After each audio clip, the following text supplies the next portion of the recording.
भाग एक, दीवानी चुड़ैल सच्ची डरावनी कहानियाँ।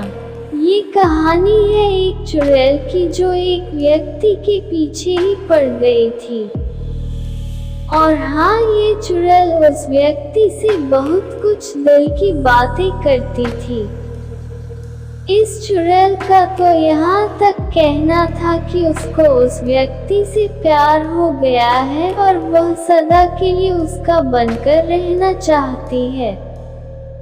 पर क्या वह चुड़ैल उस व्यक्ति को अपना बना पाए? शायद ये कहानी इस रहस्य पर से पर्दा उठाएगी और एक चुड़ैल के प्रेम को, उसकी चाहत को बयां करेगी।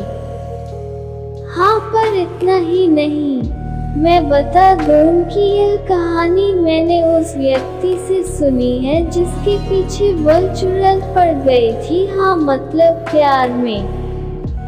एक दिन जब मैं उस व्यक्ति के पास बैठा, भूत प्रेतों के बारे में जानने के लिए बहुत ही उत्सुक था, तो उस व्यक्ति ने ये कहानी सुनाई। आप भी सुनिए और आनंद लीजिए। डरना मना है। ये कहानी आज से 55-60 साल पहले की बात है, जब गांवों के अगल बगल में बहुत सारे पेड़ पौधे, झाड़ियां आदि हुआ करती थी।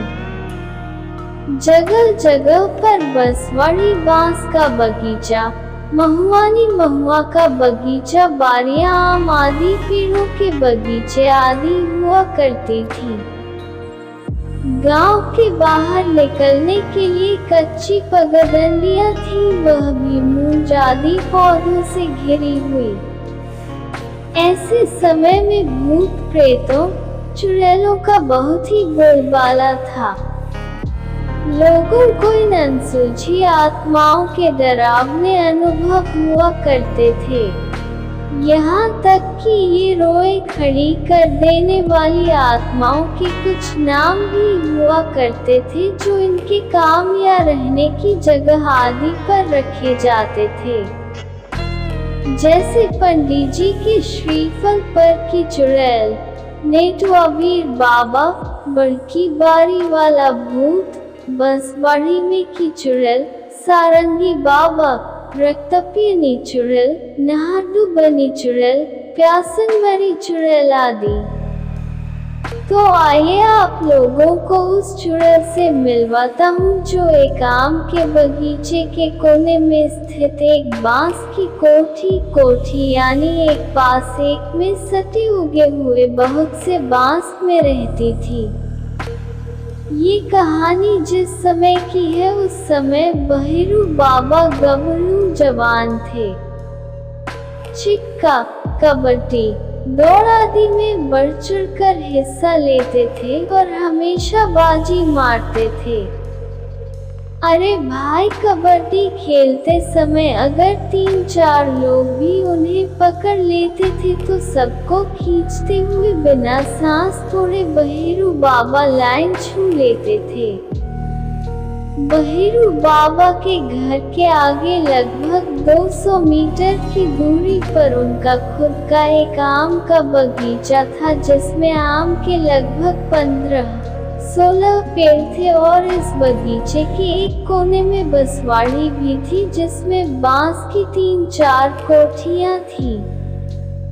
आम का मौसम था और इस बगीचे के हर पेड़ की डालियां आम से लगकर झूल रही थी। दिन में बहेरू बाबा के घर का कोई व्यक्ति दिन भर इनामों की रखवाली करता था, पर रात को रखवाली करने का जिम्मा बहेरू बाबा का ही था। रात होते ही बहेरू बाबा खाने पीने के बाद अपना बिस्तर और बस खटिया उठाते थे और सोने के लिए इस आम के बगीचे में चले जाते थे। एक रात बहेरू बाबा बगीचे में अपनी बस खटिया पर सोए हुए थे। तभी उनको बसवाड़ी की तरफ कुछ आहट सुनाई दी।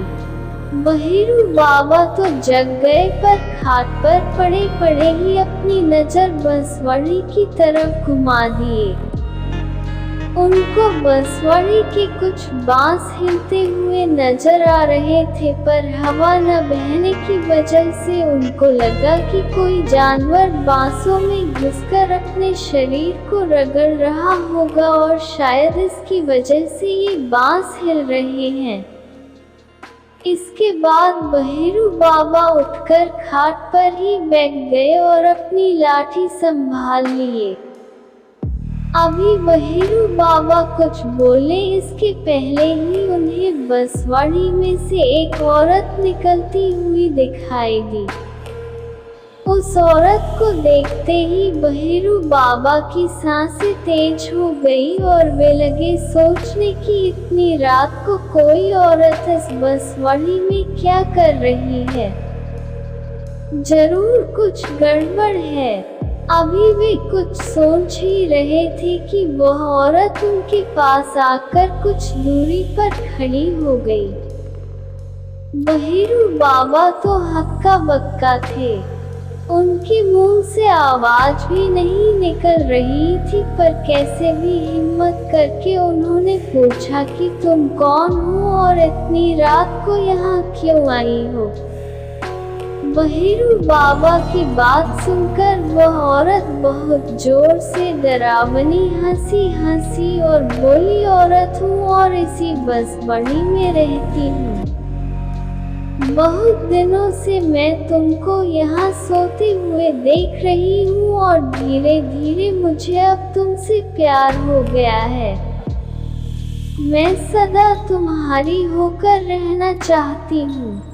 बहेरू बाबा को अब ये समझते देर नहीं लगी कि यह तो वही चुड़ैल है जिसके बारे में लोग बताते हैं कि इस बगीचे में बहुत साल पहले घुमक्कड़ मदारी जादूगर परिवार आकर लगभग 3-4 महीने रहा था और एक दिन कुछ लोगों ने उस मदारी परिवार की एक 10-11 साल की बालिका को इसी बसवाड़ी में मरे पाया था और मदारी परिवार वहां से अपना बोरिया बिस्तर लेकर नदारद था और वही बालिका चुड़ैल बन गई थी क्योंकि उसकी हत्या गला दबाकर की गई थी।